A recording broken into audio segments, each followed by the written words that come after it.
আসসালামু আলাইকুম, সবাইকে এগ্রো টিপস ইউটিউব চ্যানেলের পক্ষ থেকে স্বাগতম। অনেকে আমার কাছে জানতে চেয়েছেন যে ভাই বাছুর গরুর পেট বড় হয়ে যায়, সেই ক্ষেত্রে আমাদের করণীয় কি? পেট বড় হয়ে গেছে, এখন কিভাবে ছোট করব বা কি করলে বাছুর গরুর পেট বড় হবে না, এই সম্পর্কে বিস্তারিত জানতে চেয়েছেন।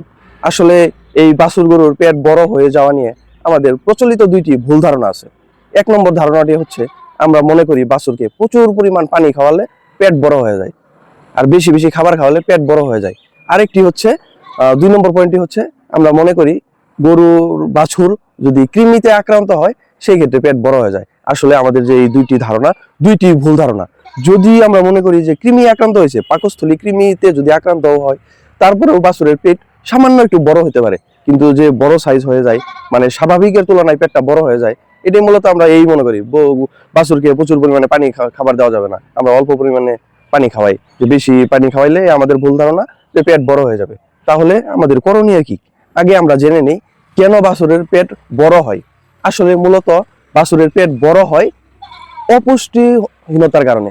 যে সমস্ত বাছুরগুলো পুষ্টিহীনতা, বিভিন্ন ক্যালসিয়াম, ফসফরাস, আয়রন এবং ফসফরাস জাতীয় বা অ্যামাইনো অ্যাসিড, এই অভাবজনিত ভিটামিনগুলোর কারণে বাছুর গরুর পেট বড় হয়। অনেক সময় বাছুর গর্ভ অবস্থায় যখন থাকে মায়ের পেটে, তখন হয়তো বা গাভী পুষ্টিহীনতায় ভুগে, পর্যাপ্ত তার শরীরে আয়রন, ক্যালসিয়াম, ফসফরাস এগুলা থাকে না, বা গাভী কৃমি রোগে আক্রান্ত থাকে, গাভীকে কৃমির ডোজ ঠিকভাবে দেওয়া হয়নি। এই বাছুরটা যখন জন্ম নেয়, তখন ওই গর্ভ অবস্থা থেকেই সে পুষ্টিহীনতার মাধ্যমে হয়, জন্ম নেয়। সেই ক্ষেত্রে আমাদের করণীয় কি? অবশ্যই গাভীকে গর্ভ অবস্থায় কৃমিনাশক করাতে হবে, এবং গাভীকে আয়রন টনিক, আয়রন জাতীয় খাবার আর ফসফরাস জাতীয় খাবার, এই খাবারগুলা গাভীকে প্রচুর পরিমাণে কাঁচা ঘাস এবং ক্যালসিয়াম সমৃদ্ধ খাবার দিতে হবে। এখন বাছুরের ক্ষেত্রে আমাদের করণীয় কি? যদি এই পেট বড় হয়ে গেছে, এখন ছোট করতে হবে, সেক্ষেত্রে আমাদের কি করতে হবে? বাছুরকে অবশ্যই পুষ্টি সমৃদ্ধ খাবার দিতে হবে। প্রথমত বাছুরকে কৃমিনাশক দিতে হবে। বাছুরের কৃমিনাশক নিয়ে আমার একটা ভিডিও আছে, আপনারা দেখে নিতে পারেন। তারপরেও আজকে একটু রিপিট করছি। বাছুরকে 1 মাস বয়সে সর্বপ্রথম কৃমিনাশক দিতে হবে। 1 মাস বয়সে কৃমিনাশক কি? আপনারা একমি ফার্মাসিউটিক্যালের নিওট্রেক্স বেট নামক একটি সিরাপ পেয়ে যাবেন। এই সিরাপটি 1 মিলি 1 কেজি দৈহিক ওজনের জন্য 1 মাস বয়সে প্রথম বাছুরকে কৃমিনাশক দিবেন, এবং 45 দিন পর বুস্টার ডোজ হিসেবে আপনারা অ্যালবেন্ডাজল গ্রুপের এলমেক্স এই ট্যাবলেটটি ব্যবহার করবেন। এখন কৃমিনাশক দেওয়ার পর কাজ কি? কৃমিনাশক দেওয়ার পর কৃমি যেহেতু বাছুরের লিভারকে মারাত্মকভাবে ক্ষতিগ্রস্ত করছে, সেই ক্ষেত্রে বাছুরকে এখন কি করতে হবে? লিভার টনিক খাওয়াতে হবে। এর জন্য এসকেএফ ফার্মাসিউটিক্যালের হেপার টনিক, এই লিভার টনিকটা অনেক ভালো কাজ করে, বাছুরের জন্য খাওয়াতে পারেন। এখন এর প্রয়োগ বিধি কি? প্রয়োগ বিধি হচ্ছে 15 থেকে 20 মিলি করে দিনে একবার, এক নাগারে 7 দিন খাওয়াতে হবে। এখন কৃমিনাশক এবং লিভার টনিক দেওয়া হয়ে গেছে, এখন করণীয় কি? করণীয় হচ্ছে, যে সমস্ত ভিটামিনের ঘাটতির কারণে বাছুরের পেট বড় হয়েছে, সেই অভাবগুলো আমাদের পূরণ করতে হবে। সহজ সমাধান। এখন কি কি ভিটামিন জেনে নেই।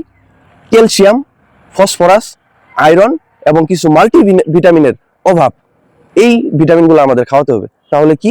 আমরা ভালো মানের একটা ক্যালসিয়াম খাওয়াবো, যেমন উরা ক্যালভেট এই ক্যালসিয়াম, অথবা রেনা ক্যালভেট এই ক্যালসিয়ামটি প্রতিদিন 50 মিলি থেকে 100 মিলি করে এক নাগারে 1 মাস খাওয়াবো।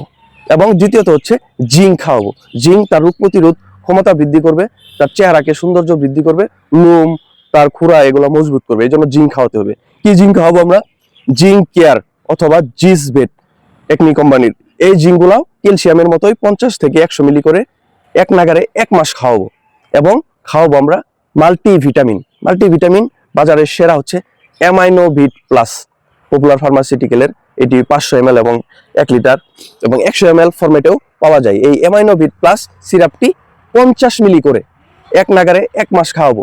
এবং পাশাপাশি বাছুর গরুকে খাওয়াতে হবে পুষ্টি সমৃদ্ধ খাবার। অল্প করে দানাদার খাবার প্রতিদিনই খাওয়াতে হবে, যেমন গমের ভুসি, সরিষার খোল, সয়াবিনের খোল, ধানের কুড়া, এবং পাশাপাশি পর্যাপ্ত কাঁচা ঘাস এবং খড় মিক্সড করে খাওয়াতে পারলে ইনশাল্লাহ দ্রুত, আস্তে আস্তে, একটু সময় লাগবে, আস্তে আস্তে তার যে পেট আছে সেটা স্বাভাবিক যে অবস্থায় থাকে কমে আসবে, স্বাভাবিক অবস্থায় ফিরে আসবে। এর জন্য সময় লাগবে।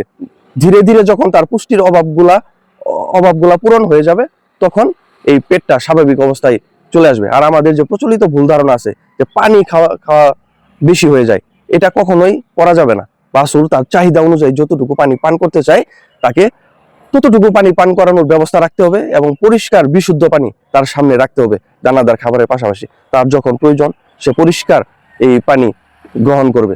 ইনশাল্লাহ উত্তরটা পেয়েছেন আশা করি।